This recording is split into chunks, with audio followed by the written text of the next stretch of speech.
네, 끝까지 하자. 힘들었지. 원하는 대로 이루어져랑.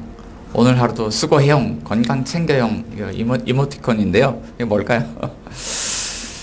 네, 우리가 건네는 말 한마디 한마디가 어떤 사람들에게는 웃음을 짓게 만들고 또 어떤 사람들에게는 큰 힘을 줍니다.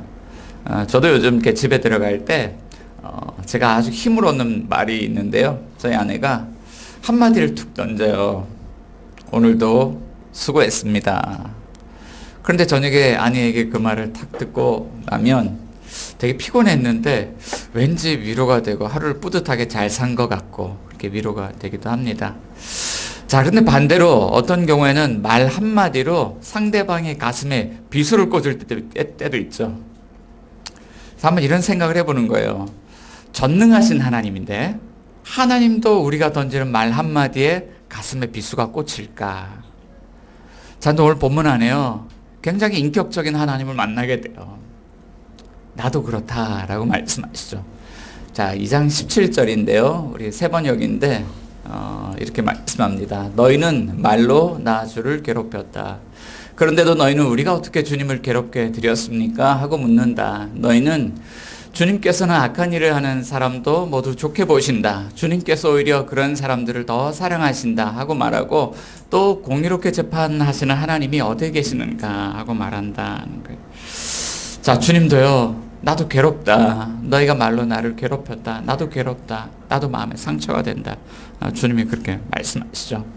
자, 언제 주님이 그렇게 상처를 받을까요? 이럴 때입니다. 주님은 악한 일을 하는 사람도 좋게 보시네요. 주님께서 오히려 그런 사람들 더 사랑하시는 것 같아요. 우리가 그럴 때가 있죠. 왜 저 사람들은 잘 되고 왜 우리는 안 되는 거야? 그러면서 주님이 악인들을 되게 좋아하시나 보다. 조롱하는 말, 비꼬는 말. 주님이 상처받으신대요. 또 이런 말이죠. 그러면 공의롭게 세상을 다스리시는 하나님 어디 있습니까? 하나님이 보이지 않네요. 하나님을 신뢰하지 않고 무시하는 말. 주님이요. 야, 나도 그런 말 들으면 상처된다. 이렇게 대답하시는 거예요. 자, 그들은 왜 이런 이야기를 했을까요? 자, 그 당시 우리가 시대적인 배경을 좀 알 필요가 있어요. 주전 432년경 바벨론 포로에서 돌아와서 이제 성전도 짓고 성벽도 재건하고 예루살렘 시티를 회복하면 그러면 이제 우리는 새로운 삶을 살아갈 수 있을 거야. 꿈을 가지고 돌아와서 고생하면서 그 일을 했습니다. 그리고 시간이 흘러갑니다. 약 한 100년의 시간이 흘러갑니다. 그 시간 동안에 뭔가 변화가 일어날 줄 알았는데 여전히 가난하고 여전히 힘들고 여전히 삶이 고달픈 겁니다. 자, 그런데 세상은 변하지 않죠. 정치적으로 보면 바벨론이 제국주의 시대예요. 바벨론이 온 세계를 통치하고 있는데 이 유다라는 예루살렘이라는 이 작은 지역에서 우리가 할 수 있는 게 별로 없습니다. 늘 거기에 눈치를 봐야 되고 조공을 갖다 바쳐야 되고 항상 그 중앙의 이야기를 들어야 되고 항상 억눌려 있죠. 그리고 백성들의 삶은 어떻습니까? 굉장히 가난하고 힘들고 그러니까 예배도 무너지고 또 사람들이 서로 살 길을 찾아서 이방 그런 사람들과 결혼을 하고 우상을 숭배하고 그런 일들이 일어나는 거예요. 그러면서 보는 겁니다. 하나님이 보이질 않아요. 그러면서 하나님 어디 있습니까? 라는 이야기를 하고 있는 거죠. 자, 이 시대의 역사의 거울을 통해서 바라보는 오늘 우리의 모습은 어떨까요? 제가 지난 주간에 강의를 하나 듣다가 카이스트 김대식 교수님 강의를 이제 잠깐 듣게 됐는데 AI 시대 우리가 어떻게 준비해야 될까 이런 강의를 하면서 오늘 이 시대를 진단을 하는 겁니다. 그래서 오늘 이 시대에 이런 이야기를 해요.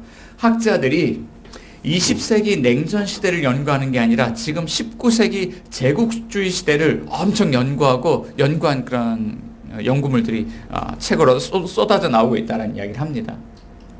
자, 왜 19세기를 연구할까요?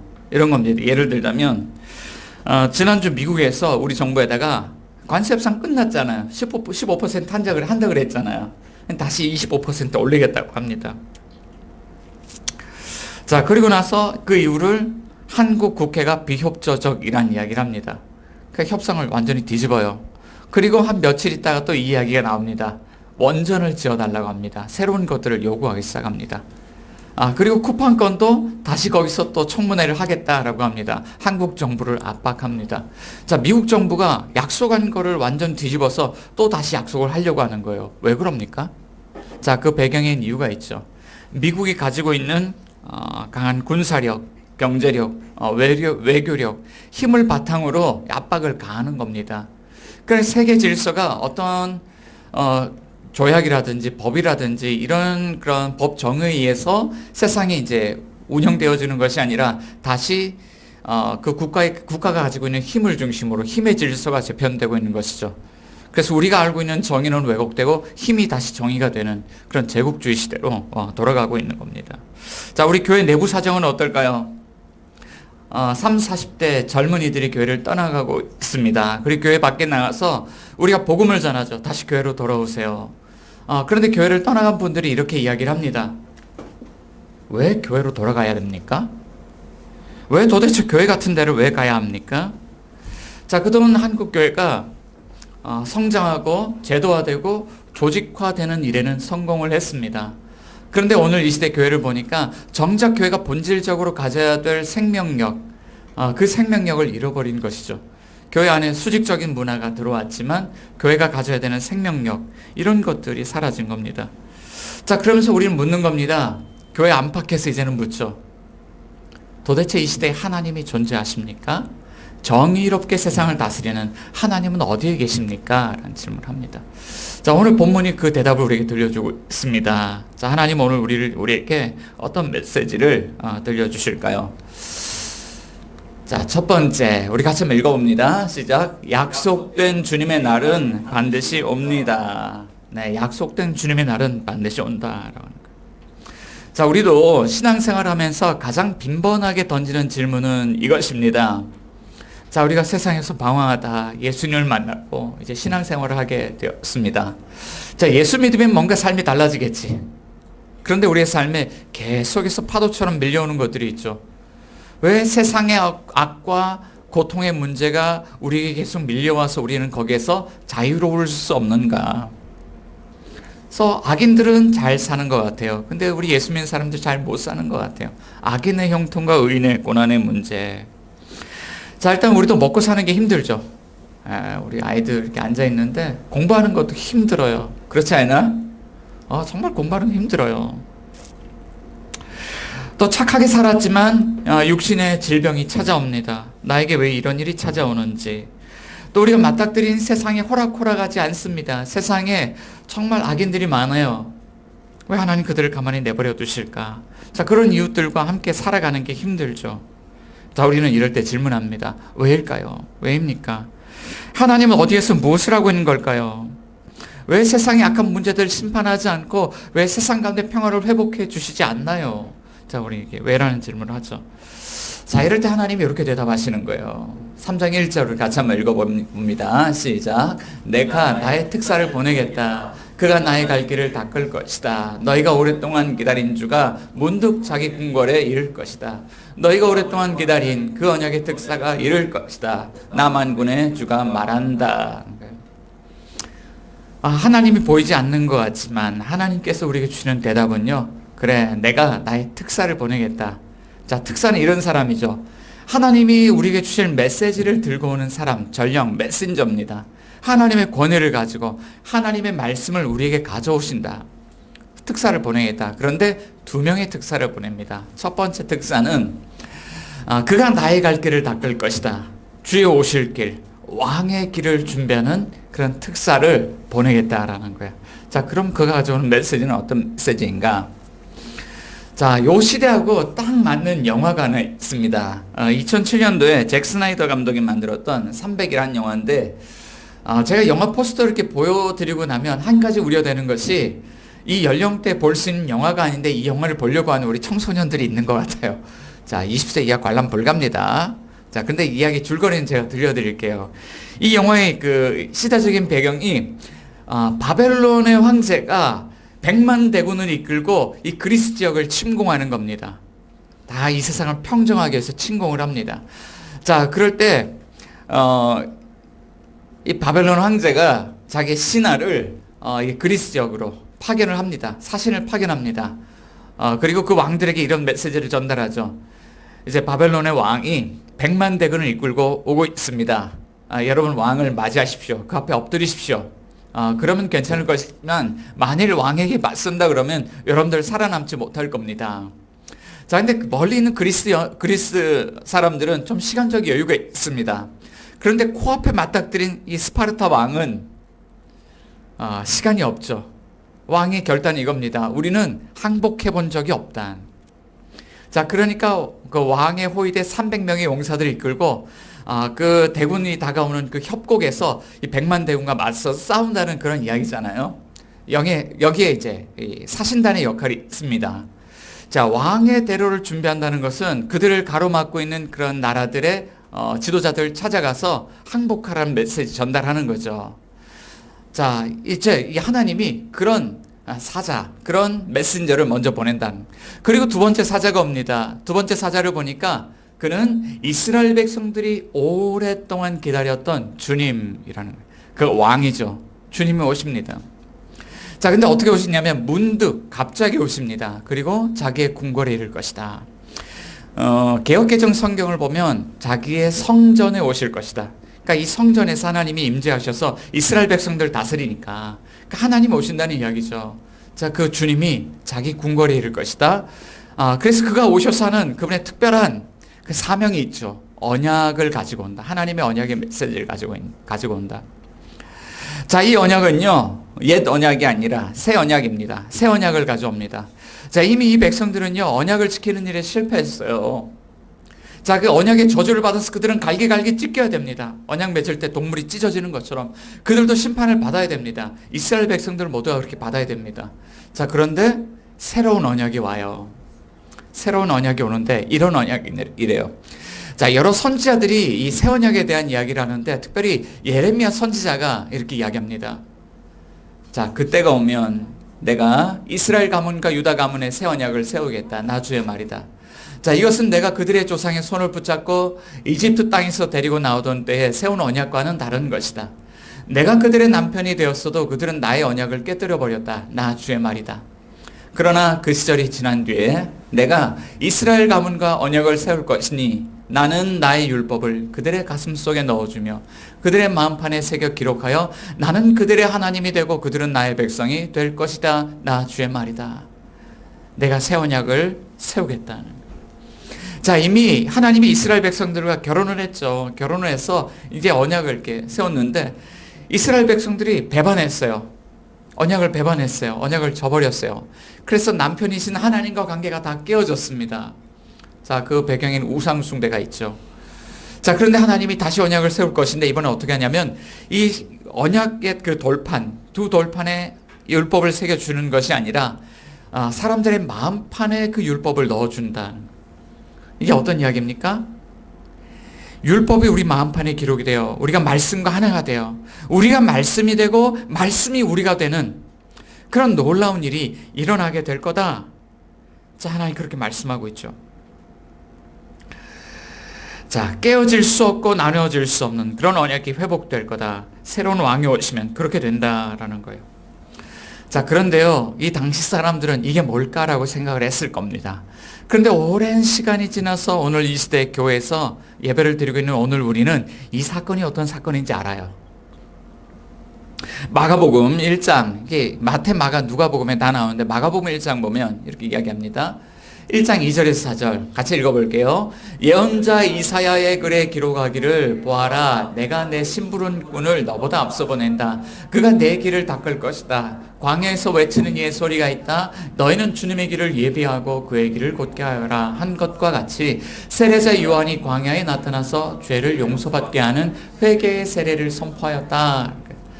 자, 이사야 선지자의 예언과 같이, 말라기 선지자의 예언과 같이 광야에서 외치는 자의 소리가 있습니다. 여러분, 주님의 길을 예배하고 그의 길을 곧게 하십시오. 주님 오실 길을 준비하십시오. 누굽니까? 세례자 요한이죠. 세례 요한이 광야에서 회개의 세례를 전파하면서 주님 오실 길을 닦습니다. 자, 그리고 내 뒤에 이런 분이 오십니다 라고 이야기를 하죠. 자, 마가복음 1장 7, 8절 또 한번 읽어볼게요. 그는 이렇게 선포하였다. 나보다 더 능력이 있는 이가 내 뒤에 오십니다. 나는 몸을 굽혀서 그의 신발끈을 풀 자격조차 없습니다. 나는 여러분에게 물로 세례를 주었지만 그는 여러분에게 성령으로 세례를 주실 것입니다. 우리의 마음판에 하나님의 말씀을 지어 넣으실 분, 깨어질 수 없고 나눠질 수 없는 언약을 회복하실 분, 우리가 죄를 지었지만 성령 세례를 통해서 우리를 회복하실 분, 그 뒤에 그분이 오십니다. 하늘에서 성령이 내려 성령으로 세례를 받으시고 광야에서 마귀의 시험을 물리치시고 하나님 나라의 복음을 선포하신 분 누굽니까? 하나님의 아들 우리 주 예수 그리스도, 그분이 오셨습니다. 그러니까 구약에서 요엘, 아모스, 스바냐, 스가랴, 말라기 선지자가 그날이 옵니다 라고 예언했던 그 주님의 날, 그 날은 이미 왔다라고 성경이 선포하고 있죠. 세례 요한을 통해서, 예수님을 통해서. 자, 그러면 오늘 우리는 이런 소망을 가집니다. 부활하시고 하늘로 올라가신 주님이 다시 오신다고 약속하셨으면 우리는 하나님이 보이지 않는 시대에도 어떻게 살아가야 됩니까? 언젠가 오실 그날, 하나님의 시계는 멈추지 않고 흐릅니다. 하나님이 보이지 않는 이 시대에도 역사의 주인은 하나님이십니다. 그분이 이루실 그날을 소망하면서 약속된 날을 기다리는 그 삶을 살아가야 된다라고 하는 것이죠. 자, 우리가 이런 노래를 부릅니다. 그날에 천국에서 영원한 기쁨 주와 나누리, 주의 얼굴 뵐 때 승리의 노래 부르리. 네, 우리 전도사님 제일 좋아하는 노래. 그날 올 겁니다. 자, 근데 하나님 왜 그날을 우리에게 약속하실까요? 자, 두 번째요. 이런 거죠. 같이 읽어볼게요. 시작. 그날 주님의 심판과 정화를 통하여 의의 나라가 회복될 것이기 때문이에요. 정의가 왜곡되고 하나님 나라의 그런 공의가 보이지 않는 그 시대에도 주님은 이 약속된 이 날을 통해서 아니야, 기다려봐. 그날 그 의는 회복될 거야 라고 말씀하고 있죠. 자, 그런데 우리는 이 날에 대해서요, 소망을 가집니다. 주님 빨리 왔으면 좋겠어요. 주님 어서 오시옵소서. 근데 오늘 본문 보니까 그 날이 사실 모두에게 좋은 날은 아니죠. 자, 말라기 선지자 이렇게 이야기합니다. 그러나 그가 이르는 날에 누가 견뎌내며 그가 나타난 때 누가 살아남겠느냐. 하나님의 심판이 임하는 그날에 누가 살아남겠냐 이야기를 하죠. 자, 그런데 이 심판이 이 글을 쭉 읽어보니까 이 심판은 모든 것을 끝장내는 심판은 아니에요. 하나님 원하시는 것이 있습니다. 자기 백성들, 잃어버린 백성들을 정화하시고 회복하시는 심판이다. 자, 오늘 본문 안에 강조점이 있습니다. 정련이라는 단어, 깨끗하게 하다라는 단어가 강조되고 있어요. 자, 그리고 언약의 특사로 오시는 그 주님, 두 번째 사자이신 그 주님에게 별명이 있죠. 3장 3절 보니까 그는 은을 정련하여 깨끗하게 하는 정련공이시다. 금속 정련공이 은과 금을 정련하듯이 그런 연단하신다, 깨끗하게 하신다. 자, 그때 주님은 정말로 금속을 연단하시는 분은 아니죠. 자기 백성들을 연단하는 불에 넣어서 자기 백성들을 정화시키는 주님이죠. 자, 우리는 이런 기대를 해요. 주님 오시면 주님 이 세상에 그런 세상의 모든 악과 죄악들이 정말 하나님의 불의 심판을 받아서 그런 악한 문제들이 다 해결되었으면 좋겠습니다. 저기 러시아와 우크라이나에 전쟁이 일어나서 지금 잡혀있는 우리 북한군 포로 2명 있잖아요. 한국 오고 싶어도 못 오는 상황입니다. 주님 이런 상황 해결해 주십시오. 우리 이런 거 원하잖아요. 전쟁이 그치고 문제가 잘 해결되게 해주십시오. 자, 근데 하나님은요, 그런 모든 문제들 해결해 주시면 좋겠지만 지금 그 문제를 해결하는 게 시급한 문제가 아니라 주님에게는 이 문제가 더 시급한 거예요.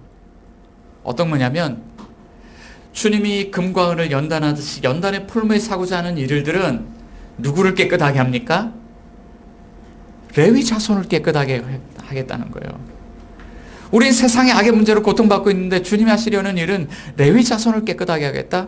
제가 오늘 본문 연구하면서 이게 단순지 복순지를 확인을 못했어요. 제가 이게 지금 오늘 설교하면서 한 가지가 아쉬운데 레위 자손 한 사람인지 레위 자손 모두인지, 근데 그들을 깨끗하게 하겠다. 주님의 성전에서 주의 일을 감당하는 사람들을 깨끗하게 하면 먼저 레위 자손이 주께 올바른 제물을 드리게 될 것이고, 그 다음에 4절 보니까 유다와 예루살렘의 제물이, 유다와 예루살렘의 예배가 옛날처럼 주님을 기쁘시게 하는 그런 예배로 회복되겠다. 하나님 백성들이 회복되겠다라고 이렇게 이야기를 합니다. 자, 그러면 하나님의 관심이 누구에게 있습니까? 하나님은요, 이 언약이 깨어지는 바람에 언약으로부터 떨어져 나간 하나님의 백성들, 언약의 저주 아래 있는 그 사람들, 하나님의 관심은 그들에게 있어요. 내가 너무나도 사랑하는 그들인데 떨어져 나간 그들에게 하나님 관심이 있습니다. 그래서 그들을 어떻게 하냐면 연단의 풀무 속에 집어넣어서 그들을 새롭게 해서 그들을 회복할 거다. 하나님이 지금 이 얘기를 하고 있는 거죠. 자, 그러면 하나님이 그들에게 있는 무엇을 풀무에서 달구어서 어떤 불순물을 제거하기를 원하실까요? 3장 5절 가운데 보면 이런 불순물들이 있습니다.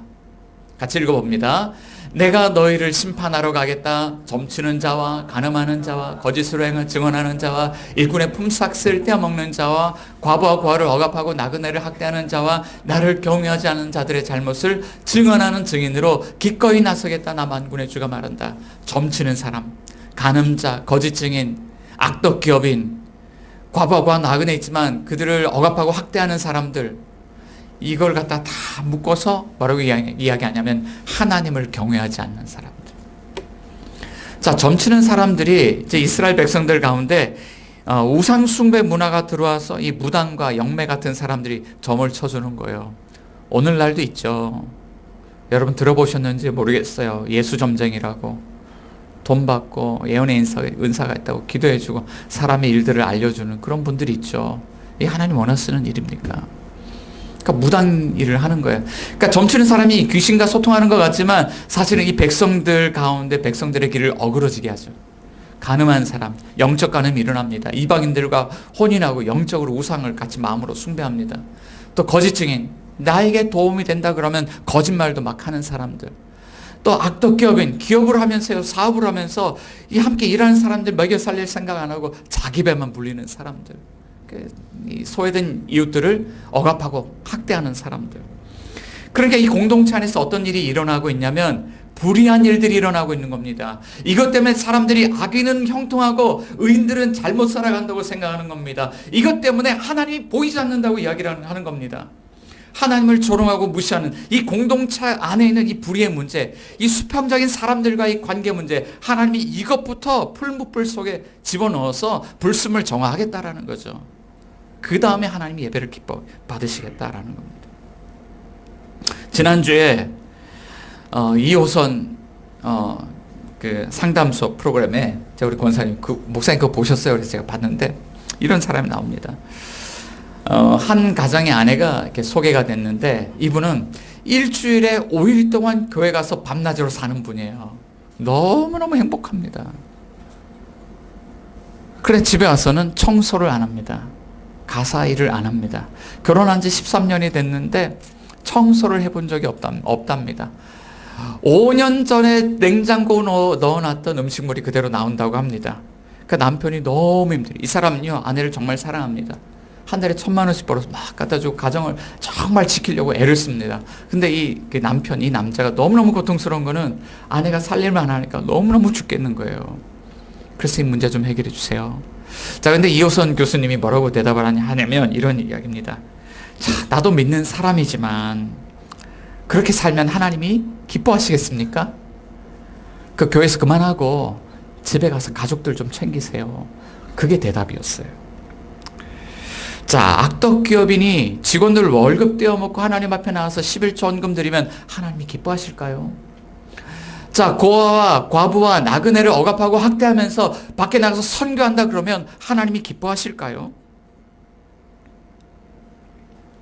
그런데 왜 그렇게 하지 못합니까? 왜 이 관계를 먼저 회복하고 하나님 앞에 바른 예배를 드리지 못합니까?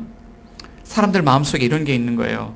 겉으로는 하나님을 섬긴다고 하지만 그들 마음속에 하나님이 아닌 다른 욕망의 우상들을 섬기는 우상 숭배가 있는 거죠. 자, 옆에서 남편은 울고 있어요. 너무 힘들어요. 근데 이 자매님은 그 교수님한테 야단을 맞고 있는 순간에도 아주 해맑게 웃고 있습니다. 야단 맞는데 웃어요. 교수님이 너무 이상했어요. 아니, 지금 이게 웃을 자리입니까? 왜 웃어요? 근데 대화를 듣다 보니까 이런 거예요. 교회 가서 5일 동안 사는 이유가 있습니다. 그렇게 해야 자기가 행복하대요. 가족들을 희생하면서까지 자기가 그렇게 살아야 자기가 행복하대요. 하나님보다 더 중요한 건 자기가 행복한 거죠. 그러니까 행복한 게요, 이게 좋은 거지만 이게 행복한 게 우상이 되니까 가정을 무너뜨리고 온 사람들을 아프게 하는 겁니다. 하나님이 그분의 예배를 기뻐하시겠냐고요. 자, 그런데 이걸 돌려서 애둘러서 우리가 생각을 해보면 이게 그 사람만의 문제는 아니고 오늘 우리 문제입니다. 우리 주변에요, 정말 너무 아파하고 힘들어하는 분들이 계세요. 근데 그런 분들 교회로 오면 너무 힘들 것 같아요. 사실 지금 제 주변에도 그런 분이 한 분 계시거든요. 너무너무 힘든 것이 느껴져요. 그런데 너무 힘들까봐 우리 교회에 와서 함께 신앙생활 너무 힘들까봐 제가 그런 것들이 두려워요. 어떻게 해결해야 될지 잘 모르겠어요. 그런데 생각을 해봤어요. 말씀 이렇게 묵상하면서 우리가 받아주지 않으면 어느 교회에서도 받아주지 않는 그런 사람들이 우리가 받아주지 않으면 갈 곳이 없잖아요. 그러면 만약에 우리가 받아주지 않으면 갈 곳이 없다 그러면 그럼 안 되겠다. 마지막으로 그분들이 찾아올 수 있는 교회가 되면 좋겠다. 우리 교회가. 내가 마음을 바꿔야 되겠다. 그래서 이 세상 가운데 많은 교회가 있지만 우리 교회가 정말 하나님이 마지막 보루로 두신 교회가 됐으면 좋겠다. 갈 곳 없는 분들이 찾아와서 주님의 품에 안길 수 있는 교회가 되면 좋겠다. 이게 무슨 문제입니까? 이것이 정의의 문제인 거죠. 하나님 나라에서 회복하고자 하는 그런 정의의 문제인 거예요. 자, 하나님 나라의 정의. 그럼 우리가 그것을 어떻게 회복합니까? 이 정의를 어떻게 회복합니까? 우리 금요일 날 아침마다 기도합니다. 정의와 긍휼 공동체로 우리 교회가 세워지도록 기도하죠. 이 정의 문제 어떻게 해결합니까? 자, 마지막 메시지입니다. 같이 한번 읽어볼게요. 시작. 연단의 불 가운데 함께 하시는 하나님을 만나면 우리도 할 수 있습니다. 연단의 불이 있는 그 가운데 하나님이 함께 하시는 겁니다. 성경을 읽다 보면 우리가 잘 아는 그림이 하나 있어요. 여러분, 이게 무슨 그림 같습니까? 이 풀무 속에 불이 활활 타고 있는데 네 사람이 있죠. 다니엘의 세 친구, 사드락, 메삭, 아벳느고 이야기입니다. 자, 이 바벨론 왕이 포로로 붙잡혀온 이 소년들에게 우상에게 절하라고 명령을 내립니다. 근데 우상에게 절을 하지 않습니다. 그랬더니 평소보다 7배나 뜨겁게 달군 풀무 속에 집어넣은 거예요. 세 사람을. 그런데 이 세 사람이요, 걸어 다니고 있습니다. 하나도 상하지 않았습니다. 그런데 왕이 자세히 보니까 세 사람이 아니라 네 사람이 있는데 이렇게 이야기를 하는 거예요. 왕이 말을 이었다. 보아라, 내가 보기에는 네 사람이다. 모두 결박이 풀린 채로 화덕 안에서 걷고 있다. 그들에게 아무런 상처도 없다. 더욱이 넷째 사람의 모습은 신의 아들과 같다. 그날 바벨론 왕이 보았던 모습이죠. 자, 만약에 사드락, 메삭, 아벳느고가 이 풀무불에서 머리카락 하나도 상하지 않았다면 이게 누구의 역사입니까? 이것은 전능하신 하나님의 구원의 역사죠. 그날 하나님의 아들을 본 겁니다. 자, 근데 오늘 본문을 보면요, 심판하시는 분이 바벨론 왕이 아니에요. 더 위에 있는 분입니다. 심판관이 하나님이십니다. 하나님이요, 내가 너희를 심판하러 가겠다. 두 번째 특사로 오시는 분이요, 바로 하나님이세요. 내가 너희를 심판하러 가겠다. 자, 그런데 이것은 인간의 힘으로는 견딜 수 없는 심판이죠. 이 심판을 누가 견뎌내며 누가 살아남겠냐? 그런데 하나님의 계획은 무엇입니까? 이 심판과 정화를 통해서 이렇게 하는 거예요.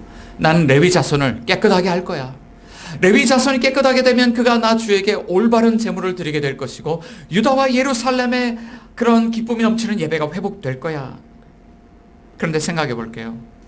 언약을 어겨서 언약의 저주로서 짐승이 찢겨나가는 것처럼 찢겨져야 될 이스라엘 이 백성들, 죽어야 될 백성이 살아서 기쁨으로 하나님을 예배합니다. 심판과 구원이 동시에 일어납니다. 여러분, 이게 가능합니까? 막 때려서 심판하고 있는데 이 사람 어떻게 동시에 구원합니까?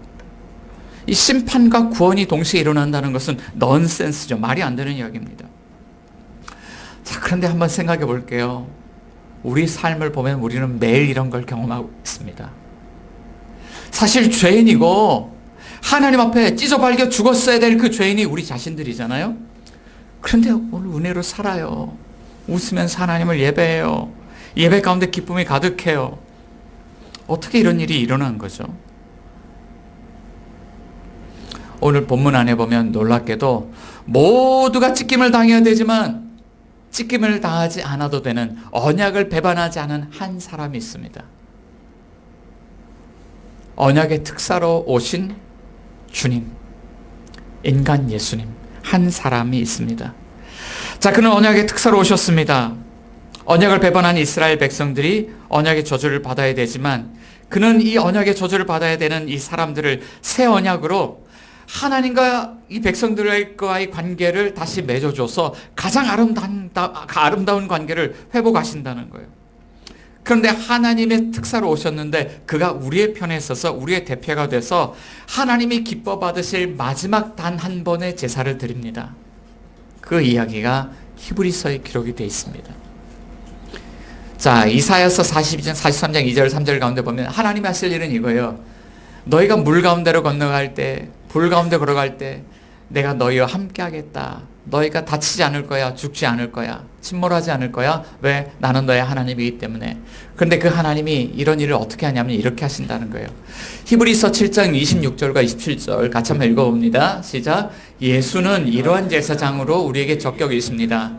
그는 거룩하시고 순진하시고 순결하시고 죄인들과 구별되시고 하늘보다 높이 되신 분입니다. 그는 다른 대제사장들처럼 날마다 먼저 자기 죄를 위하여 희생제물을 드리고 그 다음에 백성을 위하여 희생제물을 드릴 필요가 없습니다. 그는 자기 자신을 바치셔서 단 한 번의 일을 이루셨기 때문입니다. 자, 그는 제사장으로, 대제사장으로 적격인데 모든 대제사장들보다 탁월하십니다. 왜요? 대제사장들은 1년에 한 번 짐승을 가지고 하나님 앞에 나가서 자기 죄를 먼저 속죄하고 백성들의 죄를 속죄해야 되거든요. 그런데 그는 속죄할 필요가 없습니다. 그는 죄가 없습니다. 언약을 배반한 적이 없습니다. 대신 그는 가장 온전한 제물, 의로운 제물, 자기 자신을 그 제물로 하나님 앞에 나아가셔서 단 한 번의, 영원한 단 한 번의 그 제물, 그 제사로서 이 백성들의 죄를 대속합니다.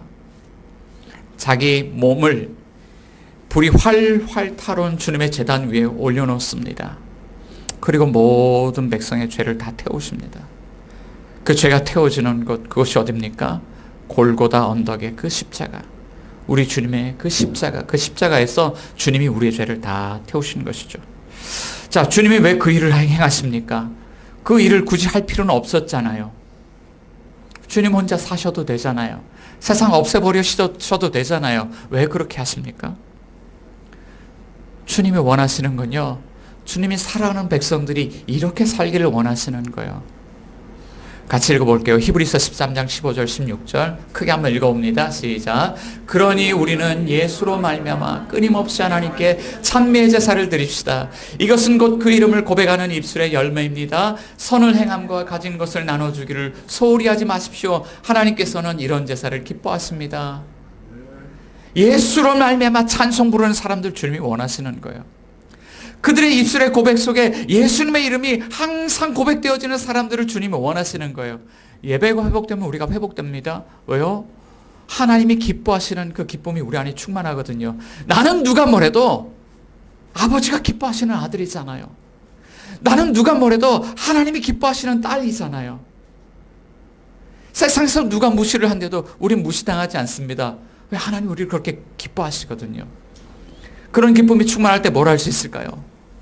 세상에 하나님이 보이지 않는 시대에도요, 이 교회가 할 수 있는 일이 있습니다.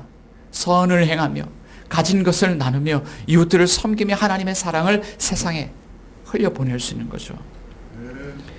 예수로 말미암아 찬송이 울려 퍼지는 교회, 새 언약의 기쁨을 마음속에 담아서 날마다 예수를 고백하는 교회, 이 복음의 은혜로 말미암아 서로 사랑하며 하나님 나라의 의리를 회복하는 그 교회, 주님이 기뻐하신다라고 말씀하고 있는 거죠. 사랑하는 여러분, 여러분들은 이 정의가 보이지 않는 이 시대를 살아가면서 어떤 소망으로 살아갑니까? 만일 그런 소망이 없다면, 그런 하나님 나라의 의의가 보이지 않는다면 주님 오늘 우리를 다시 은혜의 자리로 초대하십니다. 십자가 보혈의 은혜를 붙들어라. 그 단 한 번의 그 제사, 주님이 베푸신 그 제사를 통한 은혜를 붙들고 살아가라. 여러분, 예수님을 믿고 살아갈 때 하나님 나라의 의가 회복되는 그런 교회가 되시기를 주님의 이름으로 축원드립니다.